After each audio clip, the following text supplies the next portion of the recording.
اور شیطان کا سب سے بڑا حربہ کیا ہے جانتے ہیں آپ؟ سب سے بڑا بہکانے کا اور گمراہ کرنے کا اور ہمیشہ گناہوں میں ملوث رکھنے کا سب سے بڑا آلہ کہ بندے کو سب سے پہلے نا امید کرتا ہے، اب تیرا کیا ہوگا، تو تو بہت برباد ہو چکا ہے۔ یہ جو خیال شیطان ڈالتا ہے دل میں، اس کے بعد پھر وہ بندہ جری ہو جاتا ہے، اب میرے توبہ سے بھی کچھ ہونے والا نہیں ہے، جو جس طرح زندگی چل رہی چلنے دو، ارے 50 سال ہو گئے اب تک میں یہی کرتا رہا، اب کیا سدھروں۔ یہ جو خیالات ہے یہ شیطان ڈالتا ہے تاکہ اس کی کفر پر موت ہو جائے، تاکہ وہ ہمیشہ گناہوں کی موت مرے۔ نا امیدی جو ڈالتا ہے شیطان، اب میرے ساتھ کچھ ہونا نہیں ہے۔ نہیں میرے عزیزو، رحمت عالم صلی اللہ تعالیٰ علیہ وسلم کی بارگاہ میں کیسے کیسے لوگ سبسکرائب کیجیے ہمارے چینل نور رضا کو اور بیل آئیکن کو پریس کیجیے، جس سے آپ کو ہماری نیو ویڈیو کی نوٹیفیکیشن ملتی رہے۔ توبہ کا جو آپشن رکھا گیا ہے انسانوں کے لیے، مسلمانوں کے لیے خاص طور پر، بہت ہمت والا ہے دروازہ ہے، بہت ہمت والا دروازہ ہے۔ اور اسی وجہ سے حدیث پاک میں یہ ہے کہ گناہ کرتا ہے بندہ، پھر توبہ کرتا ہے، پھر گناہ کرتا ہے، پھر توبہ کرتا ہے، یہ کرتا رہتا ہے۔ فرشتے اللہ کی بارگاہ میں عرض کرتے ہیں کہ مولا یہ تو بار بار وہی کرتا ہے، پھر توبہ کرتا ہے۔ اگر ہمارے ساتھ کوئی غلطی ایک بار دو بار کر دے، تیسری بار تو ہم اسے چھوڑیں گے بھی نہیں۔ انسانوں کی طبیعت تو یہی ہے۔ لیکن بندہ جب بار بار ایک خطا کرتا ہے اور پھر توبہ کرتا ہے، پھر خطا پھر توبہ، تو فرشتے جب اللہ کی بارگاہ میں یہ عرض کرتے ہیں کہ یہ مولا یہ ہر بار یہی کرتا ہے، تو جانتے ہیں پروردگار عالم کیا فرماتا ہے؟ ارشاد فرماتا ہے، اے میرے فرشتوں، میرا بندہ مجھے رحمان سمجھتا ہے اس لیے بار بار توبہ کرتا ہے،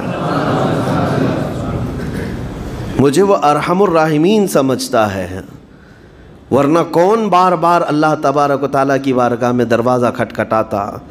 تو رب تبارک و تعالیٰ ارحم الراحمین ہے، یہ تصور ہر مسلمان کے ذہن میں ہے، اس کی وجہ سے وہ کبھی مایوس نہیں ہوتا۔ اور شیطان کا سب سے بڑا حربہ کیا ہے جانتے ہیں آپ؟ سب سے بڑا بہکانے کا اور گمراہ کرنے کا اور ہمیشہ گناہوں میں ملوث رکھنے کا سب سے بڑا آلہ کہ بندے کو سب سے پہلے نا امید کرتا ہے، اب تیرا کیا ہوگا، تو تو بہت برباد ہو چکا ہے۔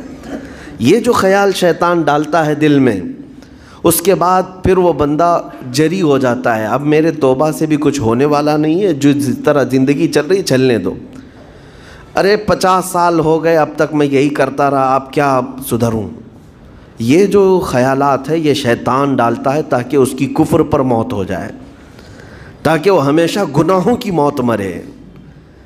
نا امیدی جو ڈالتا ہے شیطان، اب میرے ساتھ کچھ ہونا نہیں ہے۔ نہیں میرے عزیزو، رحمت عالم صلی اللہ تعالیٰ علیہ وسلم کی بارگاہ میں کیسے کیسے لوگ آئے اور ارحم الراحمین نے ان کی توبہ قبول کی۔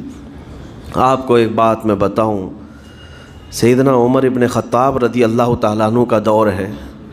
مثنوی شریف میں مولانا روم فرماتے ہیں، جنت البقیع آپ نے سنا ہوگا، قبرستان مدینے کا، مدینے کے قبرستان میں رات کے وقت ایک بوڑھا آدمی 80 سال کا جو بانسری بجاتا تھا اور اسی سے پیسہ کماتا تھا، اس کی بانسری میں بڑی اچھی لے تھی، بڑی سر اچھی تھی، لوگ سنتے تھے اور پیسے دیتے تھے، لیکن بڑھاپے میں جب سانس پھولنے لگ جاتی ہے، ہانپنے لگ جاتا ہے، سانس نہیں ٹھہرتی، تو بانسری کیسے بجتی؟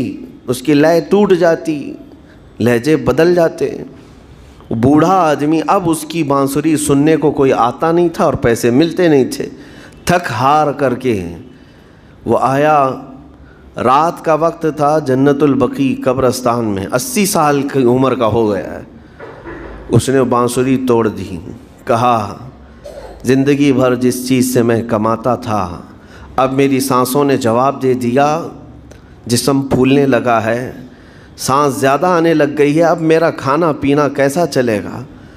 خیر ارحم الراحمین ہوں تو تیرا ہی بندہ، میرے اہل و عیال نہیں، میرے رشتہ دار نہیں، مجھے اگر تو بھوکا مارنا ہے تو اسی قبرستان میں مار دے، یا اگر میری زندگی باقی ہے تو میرے رزق کا انتظام کر دے۔ وہ رو رہا تھا 80 سال کی عمر میں۔ جب بندہ لاچار و مجبور ہوتا ہے تو پروردگار کو ہی یاد کرتا ہے۔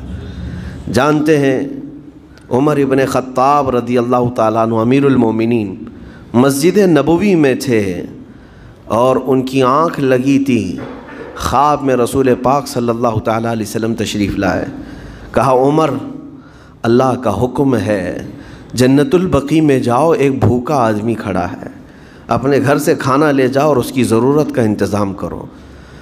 نیند کھلی تو آپ نے دیکھا اللہ کے حبیب صلی اللہ علیہ وسلم کی طرف سے حکم آیا اور رب ذوالجلال کا حکم ہے، گھر سے عمدہ کھانا لیا تو شادان لے کر کے کچھ مال و متاع بھی لے کر قبرستان میں گئے، ڈھونڈا کون ہے یہاں پر، تو دیکھا کہ ایک ہانپتا کانپتا ہوا 80 سال کا بوڑھا روتا ہوا نظر آیا۔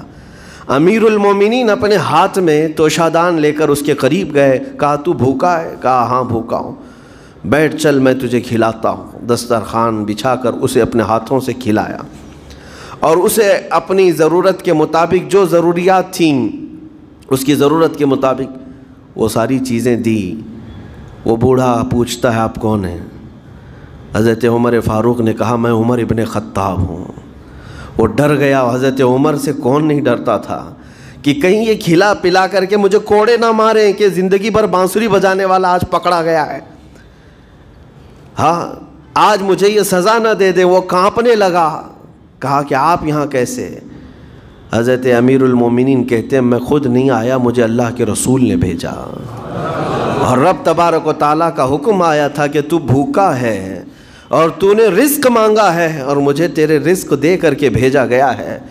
وہ چیخ مار کر کے گر پڑا زمین پر اور رونے لگا، اپنے ہاتھ پھیلا کر کہا سچ فرمایا مولا تو ارحم الراحمین ہے، 80 سال تجھ سے دور بھاگتا رہا، ایک بار کیا تجھے میں نے پکارا، تو نے وقت کے امیر المومنین کو کھانا دے کر بھیج دیا۔